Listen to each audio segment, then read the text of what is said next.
I never expected that a work celebration, a pretty standard night of after-hours drinks, would change my life, but that's exactly what happened. It wasn't the drinks or the celebration itself, but the rain that followed. It was the decision my boss, Julian, made while standing in that downpour that rerouted the entire course of my quiet, predictable existence. That's how life works sometimes, isn't it? The biggest changes are heralded not by trumpets, but by the soft drumming of rain on a car roof. Let me take you back. My name is Lucas. At the time, I was 28 and working as an architectural drafter for a small, boutique design-build firm. The work was precise, methodical, and suited my personality perfectly. I found comfort in the clean lines of a blueprint, in the mathematical certainty of load-bearing walls and stress tolerances. My life was a lot like one of my drawings, carefully planned, everything in its place, with very little room for spontaneity. I lived alone in a small but comfortable apartment, a place that was more a sanctuary from the world than a space I shared with it. My routine was my armor, and I wore it every single day. The firm was small, just a handful of us, and it was owned and operated by one man, Julian Croft. Julian was the kind of person who seemed to occupy more space than his physical form suggested. He wasn't just in a room, he commanded it. He was in his mid-30s, with a confident energy that was both intimidating and deeply charismatic. He had the sharp mind of a designer and the practical, capable hands of a builder, often showing up to the office with a dusting of sawdust on his dark jeans or a smudge of grease on his forearm.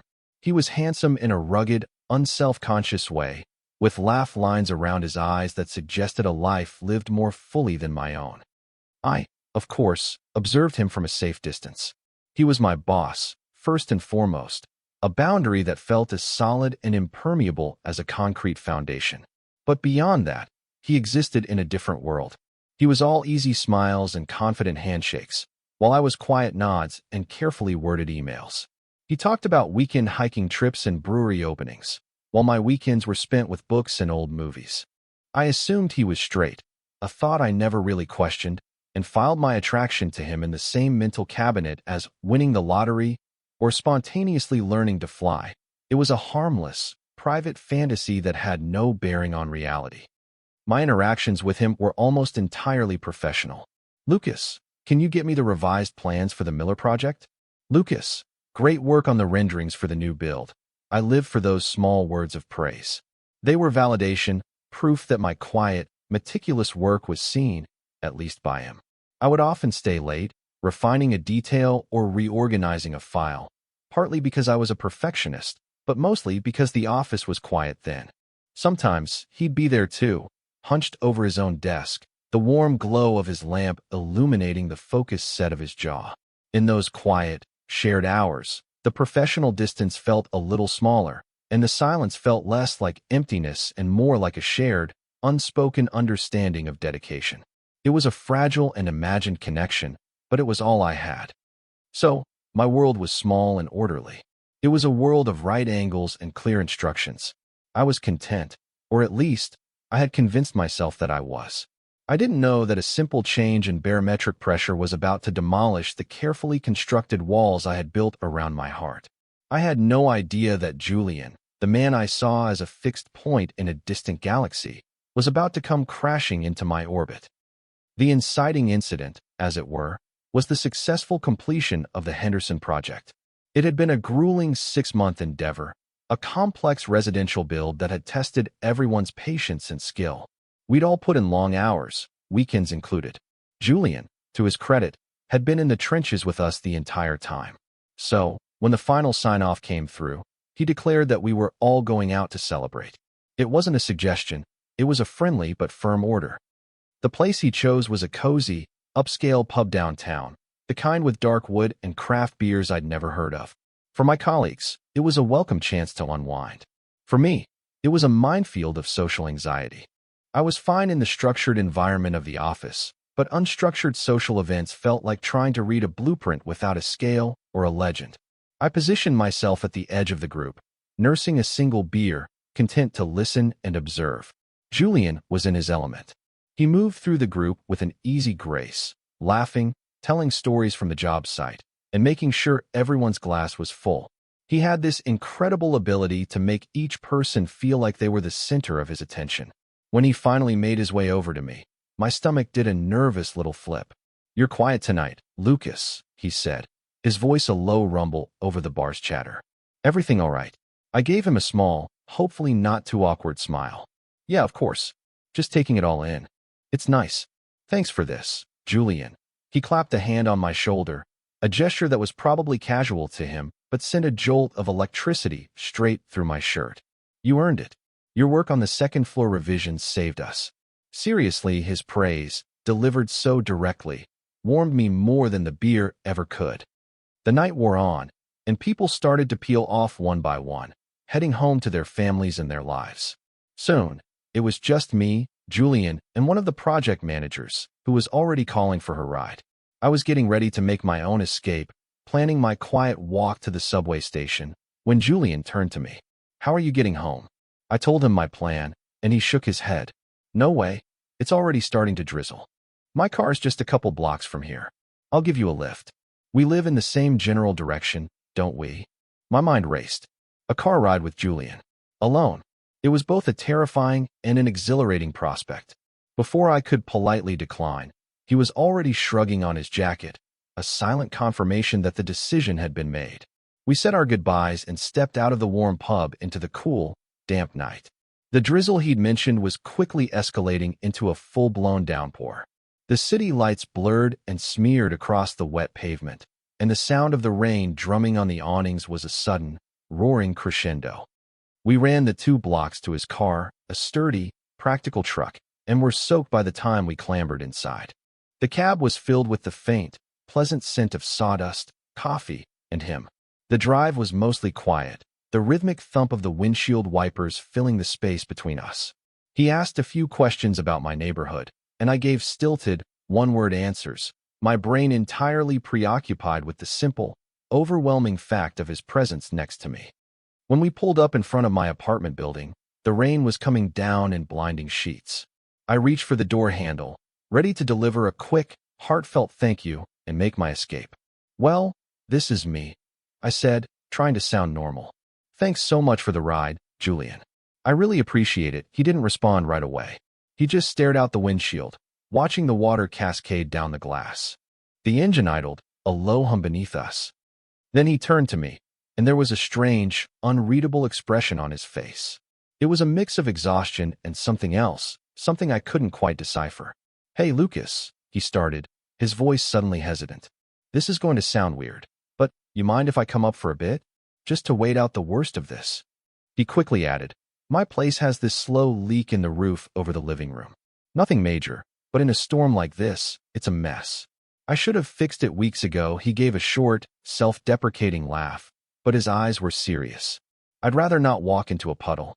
I could just crash on your couch for a bit, if that's okay, until it lets up." The request hung in the air between us. My boss. In my apartment. On my couch. It was a scenario so far outside the realm of my carefully ordered life that I couldn't immediately process it. But looking at him, the confident facade stripped away by the late hour and the honest admission of his own procrastination, I saw something vulnerable.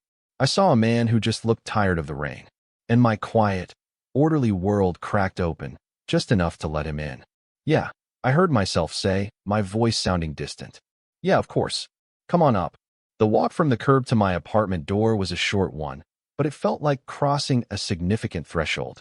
The hallway of my building was suddenly cast in a new light, its familiar beige walls and worn carpet seeming shabby and inadequate for a guest like Julian. My apartment, my private sanctuary, was about to have its quiet breached. As I fumbled with my keys, my hand shaking slightly, I was acutely aware of him standing behind me, a large, solid presence in the narrow corridor, dripping rainwater onto the floor. Stepping inside, I flicked on a lamp, casting a warm, soft glow over the living room. It was a small space, but it was mine. Bookshelves lined one wall, filled to capacity. A comfortable, slightly worn armchair sat in one corner, and my drafting table, covered in sketches and tools, occupied another. It was a room that told the story of its inhabitant, quiet, a little cluttered with passions, and solitary. I watched him take it all in, his eyes scanning the space, and I felt a wave of self-consciousness wash over me. What did he see? A lonely bachelor pad? A creative mess? Nice place, he said, and it sounded genuine. He shucked off his wet jacket, and I took it from him, hanging it on the back of a dining chair where it could drip onto the linoleum. Sorry to impose like this. I really appreciate it. He ran a hand through his damp hair, looking a little out of place and uncertain, a version of my boss I had never seen before. The power dynamic of the office had completely evaporated, leaving two men standing in a small room, surrounded by the sound of the storm outside. It's no problem at all, I insisted, my voice gaining a bit of confidence. I was on my home turf now. Can I, get you something? Tea? Water? He smiled, a tired but grateful expression. Tea sounds great. Thanks. As I moved into the small kitchen to fill the kettle, I could feel him exploring the living room. I heard the soft rustle of paper and glanced over my shoulder to see him standing by my drafting table, looking at a charcoal sketch I'd been working on. It was a landscape, a study of light and shadow on an old, dilapidated barn. It was personal, something I never showed anyone. My heart hammered against my ribs. It felt like he was reading a page from my diary. He looked up and caught my eye. Did you do this? He asked, his voice soft with what sounded like genuine curiosity. I nodded, busying myself with tea bags to avoid his gaze. Yeah, it's just a hobby. He took a step closer to the drawing. It's more than a hobby, Lucas. This is really good. The detail, the mood, you have a real eye for it. The compliment landed differently than his praise at work. This wasn't about my technical skill with a drafting program. It was about something I had created from nothing, a piece of my own private world. He didn't press the subject. He wandered over to the bookshelf, his fingers ghosting over the spines of my books. This simple act felt incredibly intimate. He was learning the shape of my mind, the things that captured my imagination. The kettle whistled, and I poured the hot water into 2 mugs, the familiar ritual of comfort in the midst of this strange, surreal situation. I brought the mugs into the living room and handed one to him. Our fingers brushed as he took it, a spark of contact that was both accidental and electrifying. We sat in a comfortable silence for a few minutes, sipping our tea, listening to the rain lash against the window. The storm showed no signs of letting up. This business, he said suddenly, his gaze distant, it's all-consuming. You're always on, always thinking about the next project, the next payroll, the next problem. He swirled the tea in his mug. I barely have time to notice I have a leak in my roof, let alone fix it. It was the first time I'd ever heard him admit to any kind of pressure or vulnerability. The confident, unshakable Julian Croft was admitting he was tired. He was admitting he was overwhelmed. In that moment, he ceased to be just my boss. He became a person, flawed and complex and real. My perception of him, built on a foundation of professional distance and quiet admiration, was being challenged and rebuilt with every passing minute we spent together. I saw the fatigue in the slump of his shoulders and the genuine appreciation in his eyes as he looked around my small, quiet apartment. It felt as if he had found a temporary port in the storm, not just from the rain outside, but from the pressures of his own life. And I realized, with a startling clarity, that my little sanctuary had never felt more like a home than it did with him in it. That was the small, significant moment, the shared tea, the quiet confession, the simple act of being present together while the world raged outside. It was a moment where the lines blurred, and for the first time, hope began to flicker within me, a tiny, fragile flame in the storm. As the night deepened, the storm outside seemed to settle in for the long haul, its steady drumming a constant reminder of our shared confinement.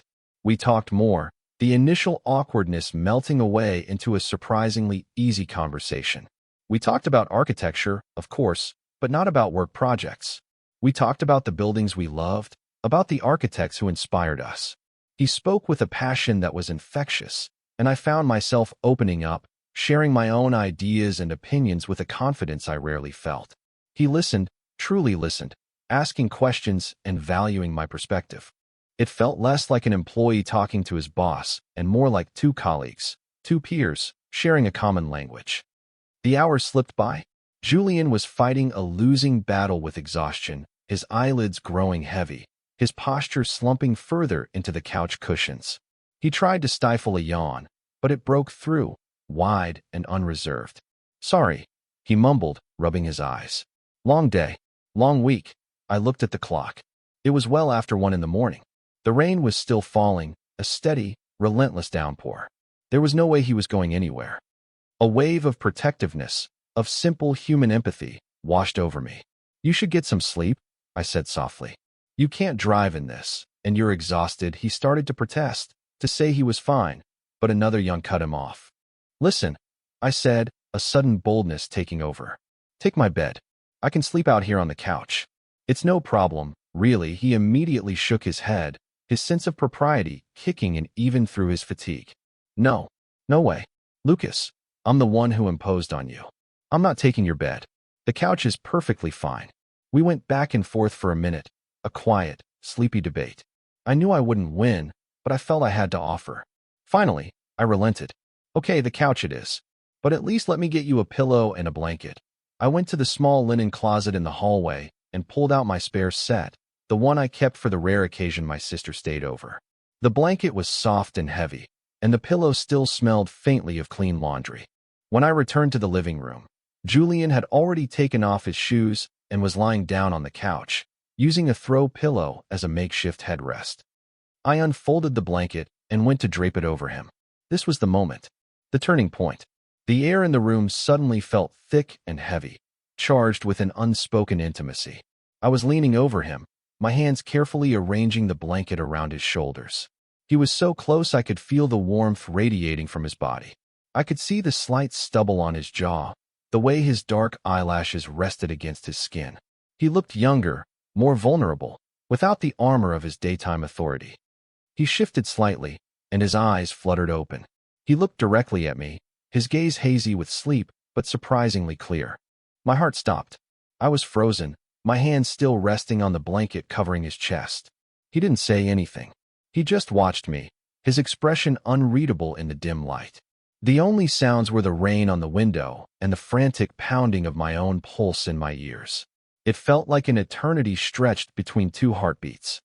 Then, he did something that shattered the quiet tension into a million pieces.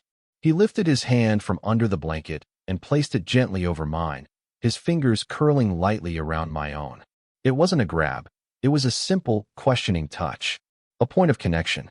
His skin was warm, his hand large and calloused from work, and the feel of it against mine sent a shockwave through my entire system. I couldn't breathe. I couldn't think. All I could do was feel the weight of his hand, the intensity of his gaze.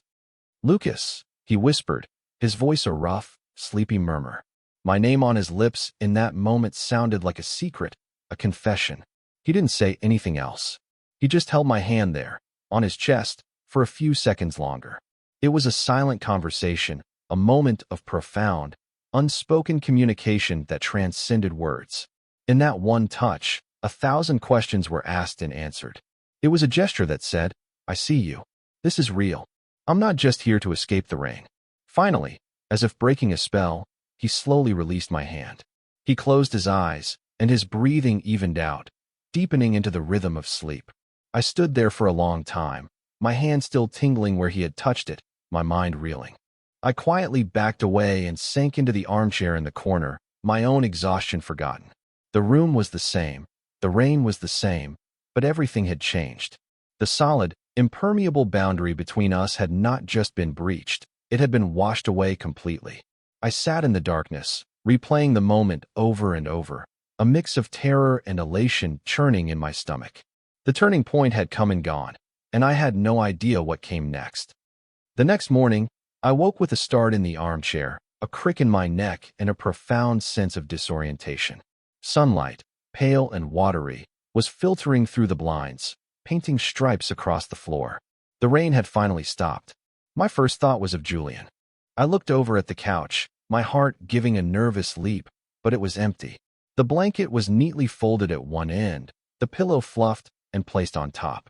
For a disorienting moment, I wondered if I had dreamt the entire thing. Then I saw it. On the small coffee table, next to my now-cold mug of tea from the night before, was a small, square piece of paper torn from my own sketchbook. In Julian's familiar, strong handwriting, it read, Thanks for everything. See you Monday. Jay, that was it. No mention of the moment between us. No hint of the charged intimacy. It was polite, professional, and devastatingly ambiguous. It was a note a boss would leave for an employee, not what one man would leave for another after sharing a moment like that. A cold knot of anxiety formed in my stomach. I had been so sure. The way he had looked at me, the way he had touched my hand, it had felt so real, so significant. But now, in the harsh light of day, doubt began to creep in. Maybe I had misinterpreted everything. He was exhausted, half asleep. Maybe it was just an involuntary, sleepy gesture that meant nothing at all. Maybe he had woken up this morning, remembered what he'd done, and felt a surge of embarrassment and regret. The thought made me feel physically ill. The rest of the weekend was a blur of anxious overthinking. I replayed every second of the night in my head, dissecting every word, every look, every silence. I was a detective searching for clues in a case where I was the only witness. One moment, I was filled with a soaring hope, convinced that the connection was real and that something beautiful was about to begin. The next, I was plummeting into a pit of despair, certain that I had made a fool of myself and had irrevocably damaged my professional relationship with him. My apartment, which had felt like a warm, shared sanctuary on Friday night, now felt empty and silent. Every time I looked at the couch, I was hit with a fresh wave of uncertainty. I tried to distract myself with work, with books, with chores, but my mind kept circling back to the same question. What did it mean? I dreaded Monday morning with an intensity one had never felt before. How was I supposed to face him? How could I go back to acting like a normal employee when my world had been so thoroughly upended? I imagined the scenarios. The best case, he would seek me out, and we would talk, and he would confirm that what I felt was real. The worst case, he would be cold, distant, and overly professional, a clear signal to forget it ever happened. Or perhaps even more terrifying, he would be awkwardly friendly, pretending nothing had happened at all, leaving me trapped in this limbo of not knowing, forever. By Sunday night, my anxiety had reached a fever pitch. I laid out my clothes for work, the familiar routine feeling alien and pointless. I felt like I was preparing for an execution. I was bracing myself for the quiet heartbreak of seeing him, of him looking right through me, of realizing that the most significant moment of my recent life had been nothing more than a figment of my hopeful imagination. The aftermath of the turning point was a silent, internal storm, and I was completely lost in it, waiting for the inevitable crash. Monday morning arrived like a verdict. I walked into the office with my heart pounding a frantic rhythm against my ribs. I kept my head down, making a beeline for my desk, avoiding eye contact with anyone. I powered on my computer, the familiar hum doing little to soothe my frayed nerves. I could feel the moment coming, the moment I would have to see him. And then, I heard his voice, booming from his office as he took a call. No, the shipment needs to be there by Wednesday at the latest. Make it happen. It was his normal, confident, in-charge voice. My stomach sank. He emerged from his office a few minutes later, coffee mug in hand. He strode through the main space, giving a general morning, everyone to the room. His eyes swept over the office, and, for a fraction of a second, they met mine. He gave me a small, tight-lipped nod. That was it. A nod. Not a smile. Not a glimmer of recognition of what had passed between us. Just a polite, professional, and utterly dismissive nod. It was the worst-case scenario. He was shutting it down. The hope that had been a flickering flame inside me was extinguished, leaving behind a cold, bitter smoke. The day was torture. I tried to immerse myself in my work, to find solace in the clean lines and precise measurements, but my focus was shot. Every time he walked past my desk, my entire body tensed. He seemed to be all business, more focused and driven than ever, as if he was actively trying to erect the professional wall between us even higher and stronger than it was before. He didn't speak to me directly all day. Any necessary communication came through emails, their formal tone a stark contrast to the easy conversation we had shared on my couch. I felt a crushing sense of shame. I had been so stupid. I had built a fantasy out of a simple act of kindness and a sleepy, meaningless gesture.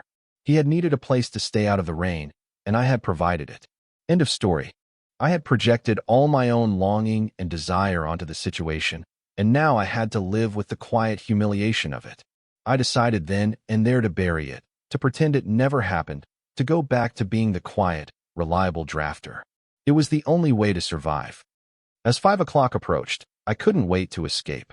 I started packing up my things with an almost frantic energy, desperate to get out of that building and back to the solitude of my apartment, where I could lick my wounds in private.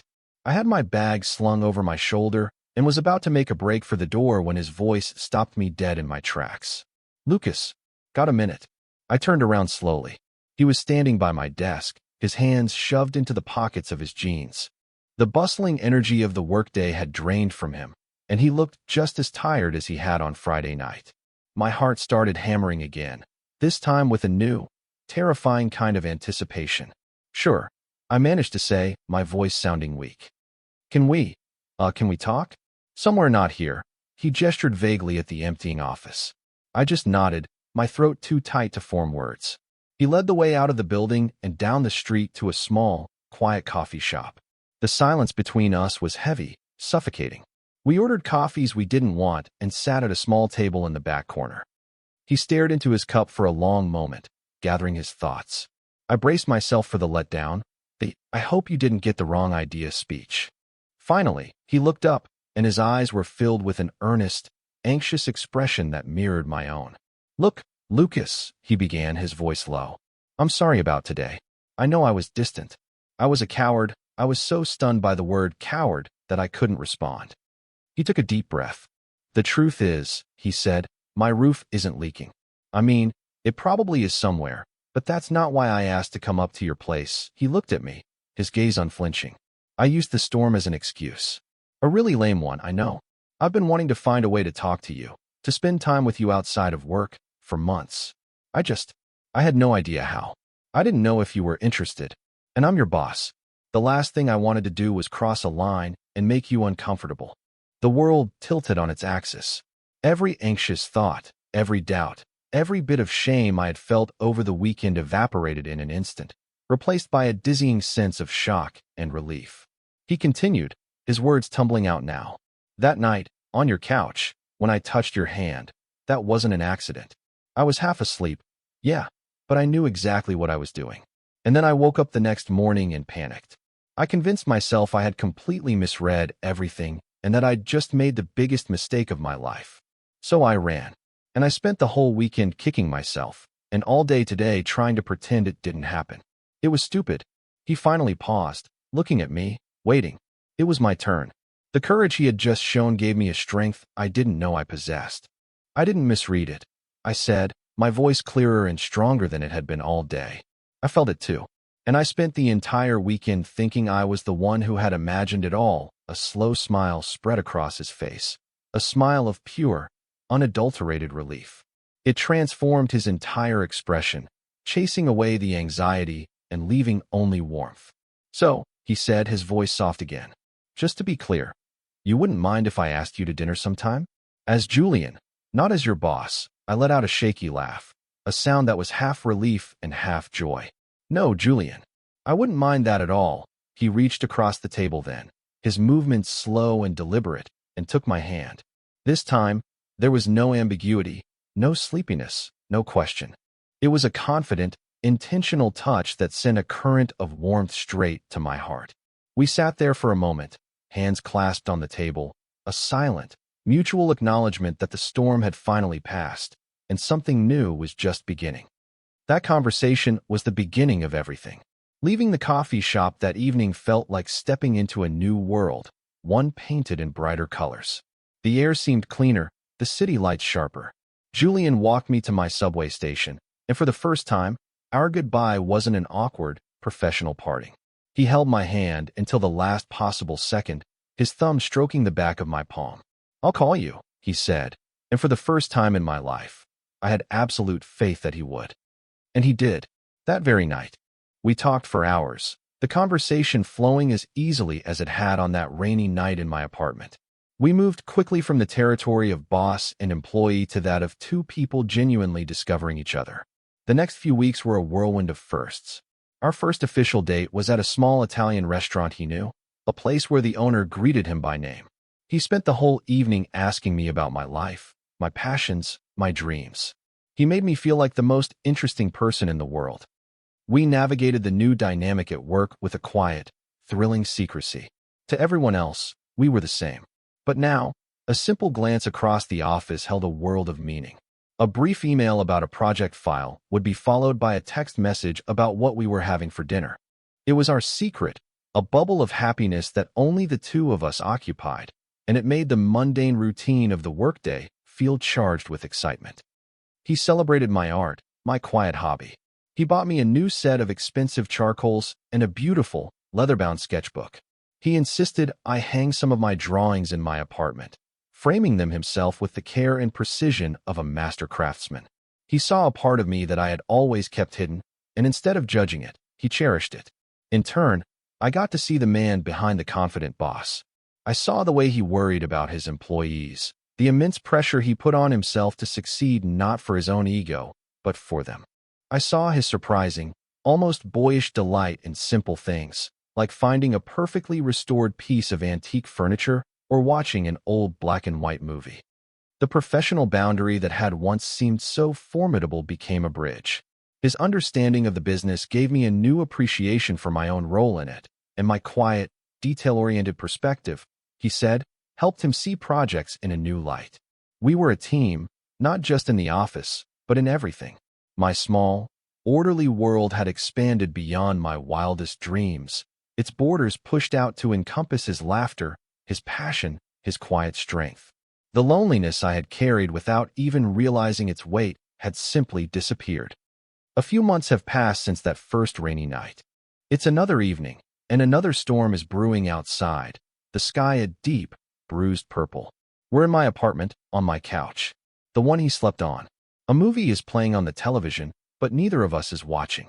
His head is resting in my lap, his eyes closed, his breathing soft, and even as he dozes, my hand is resting on his chest, rising and falling with each steady breath, and I'm gently running my other hand through his hair. The room is quiet, filled only with the sound of the rain starting to tap against the window pane.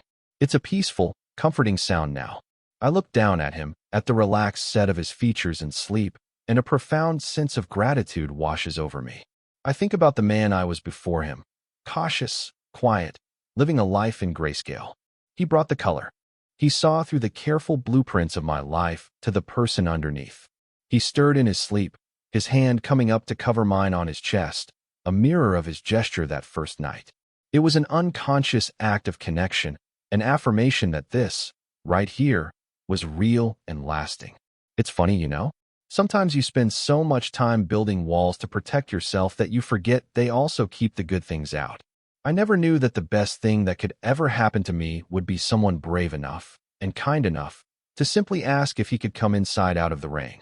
That one small act of vulnerability didn't just change my night. It gave me a home I never knew I was searching for.